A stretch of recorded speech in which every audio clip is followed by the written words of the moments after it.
大家好，我是司徒建国. I'm in the hutongs of Beijing. Now, I've been in China for almost 14 years and I've witnessed over a decade of development and change here in the country. Now, the government's 2 sessions have been taking place during March of this year, during which time the 14th five-year plan has been reviewed and discussed. Now, as China looks towards the next 5 years, that got me thinking, what achievements have I personally witnessed from the 13th five-year plan? And to be honest, I've witnessed a lot. For instance, so for me, one of the biggest achievements that I've been able to witness as a foreigner living in China is the country's poverty reduction plan. Now, by the end of 2020, the country achieved its goal of lifting nearly 100 million people out of poverty over the previous 8 years. That's incredible. That's absolutely incredible. And I've been lucky enough to visit many of the places that have seen huge improvements as a result of this plan. This place was once known as a Pinkunsun, or a poverty village. It's not anymore. 脱贫了. It's been pulled out of poverty. It's been absolutely transformed.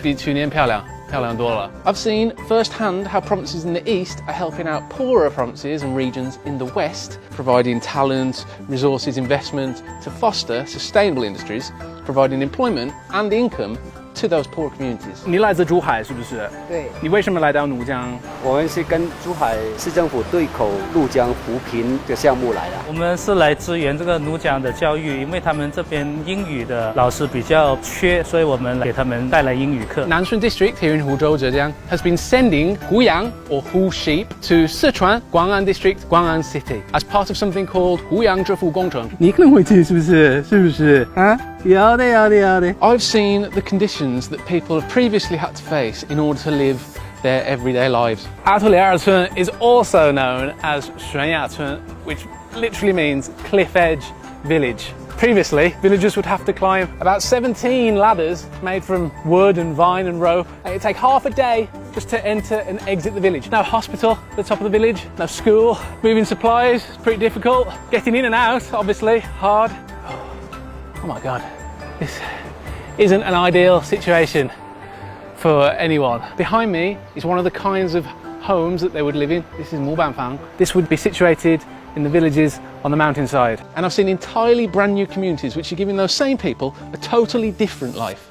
And here I am at Nanping Shechu at the Jiaozhui County Poverty Alleviation Relocation Site. This place is huge. The environment here is much different from the Pinkunsun everyone's relocated from. These kids have somewhere to play.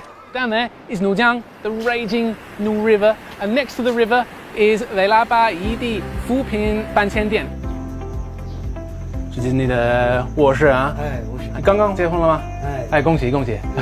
你房子多大？100个平方。哇，挺大。I've seen how something as simple as a train in places like Sichuan's Liangshanyi Autonomous Prefecture is helping to reduce poverty. So I'm aboard the slow train, Xiaonanshe, also known as Gongyixing Fupin Manhuoche, or the slow train for the public good to help alleviate poverty, running here in Liangshan Prefecture. They go to rural mountainous areas like Liangshan and pick up the passengers, and they charge extremely cheap ticket prices. This is my ticket, only costs 12.5 kwai. 如果没有火车那怎么办？坐板车。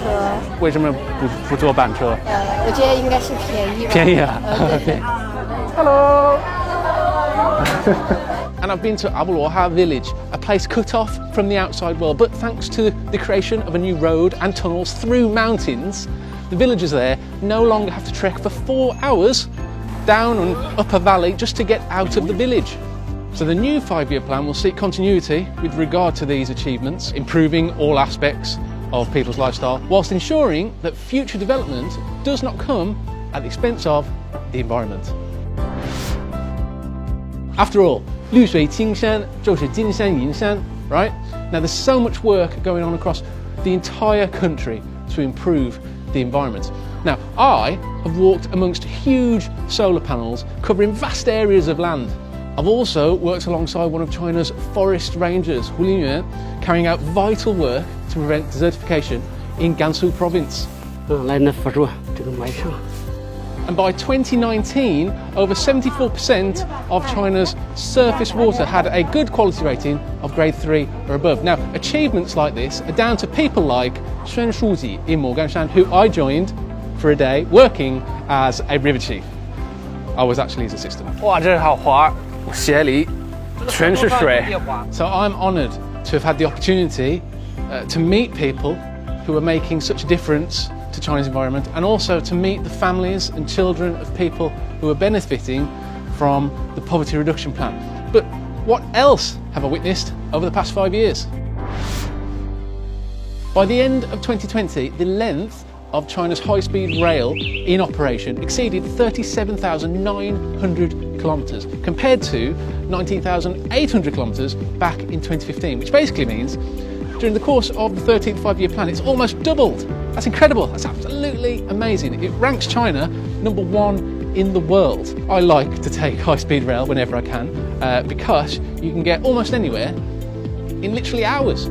During the 13th five-year plan, China renovated more than 1.4 million kilometres of rural roads, and expressways cover close to 100% of Chinese cities with a population over 200,000. Now, the Jinggang-Ao Expressway, linking Beijing to Shanghai, Hong Kong and Oman, Macau, is the country's busiest. Every day, close to 140,000 tonnes of cargo move along the road. And I've been to the end of that road. It's actually a bridge, the Gongguo Daqiao. It's quite famous, yeah. Actually, I ran a marathon on it.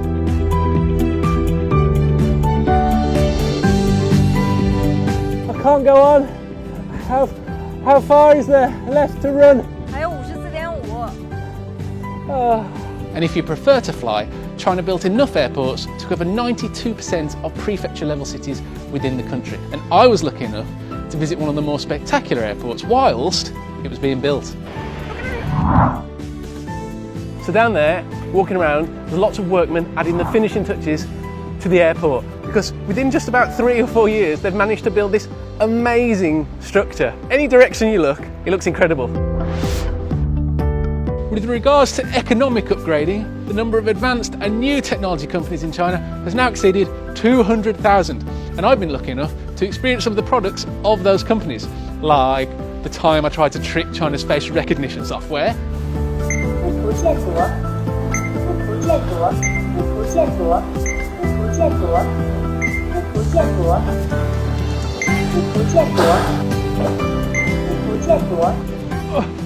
And there was the time that had to be saved by a Chinese drone boat. Help! Oh, thank God!